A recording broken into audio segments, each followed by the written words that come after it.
अस्सलाम वालेकुम dear friends, आज बनाएंगे मज़ेदार सा साग। साग के बगैर तो सर्दियां अधूरी हैं। तो बस यहाँ पे मैंने लिया था 2 गड्डी साग, 1 गड्डी पालक और 1 गड्डी बथुआ के लिए था।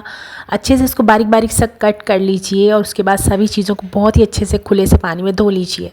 यहाँ पर धोना बहुत ही ज़रूरी है। इसके अंदर काफ़ी अच्छी क्वान्टिटी में मिट्टी मौजूद होती है। तो बस हमने बहुत ही अच्छे से वॉश कर लिया था। एक पतीले में शिफ्ट करेंगे, साथ ही इसमें बारीक सी हरी मिर्चें काट के डाल दीजिएगा, साथ ही थोड़ा सा नमक ऐड कर दीजिएगा और बहुत ही कम क्वांटिटी के अंदर पानी ऐड कर दीजिएगा, क्योंकि पानी आपने बहुत कम डालना है। ये सब्ज़ी खुद ही अपना पानी बहुत ही अच्छी सी क्वांटिटी में रिलीज़ कर देती है और अपने ही पानी में बहुत अच्छा सा गल जाती है।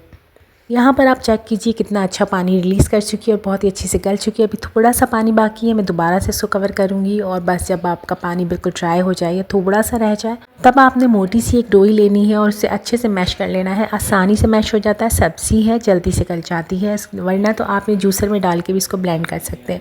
यहाँ पर मैंने आधा कप दही लिया था, उसमें डालूंगी नमक मिर्च हल्दी और उसको अच्छे से मिक्स करके रख लीजिएगा। यहाँ पर साग में तड़का लगाने के लिए घी के साथ थोड़ा सा बटर ऐड कर लीजिएगा, इसको अच्छा सा मिक्स कर लीजिएगा। उसके बाद आपने चॉप की हुई 2 से 3 टेबल स्पून प्याज इसमें ऐड करनी है। 2 से 3 टेबल स्पून ही आपने लहसुन बारीक सा चॉप करके इसमें शामिल करना है। लहसुन की फ्लेवर बहुत अच्छा आता है। जब दोनों चीज़ें अच्छी सी गोल्डन हो जाएं तो आपने ज़ीरा ऐड कर देना है। यहाँ पर मैं गोल मिर्ची और कड़ी पत्ते का इस्तेमाल कर रही हूँ। बस दोनों चीज़ें को डाल लीजिएगा, उसके बाद मिक्स कर दीजिएगा। उसके बाद आपने जो दही के अंदर मसाले बनाए थे वो ऐड कर दीजिएगा।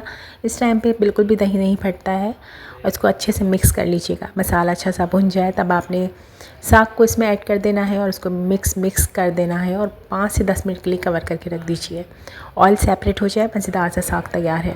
गर्मा गर्म से साग को आप मकई की रोटी के साथ, बाजरे की रोटी के साथ या सिंपल रोटी के साथ बटर लगा के खा सकते हैं। बहुत टेस्टी और मज़ेदार लगता है। सर्दियों के अंदर इसको ज़रूर बनाया जाता है। काफ़ी हेल्दी रेसिपी है और बहुत ही टेस्टी भी। तो इसको ज़रूर ट्राई कीजिएगा, अपना फीडबैक ज़रूर दीजिएगा, लाइक कीजिएगा और मेरे चैनल का विज़िट ज़रूर करें। अल्लाह हाफ़िज़।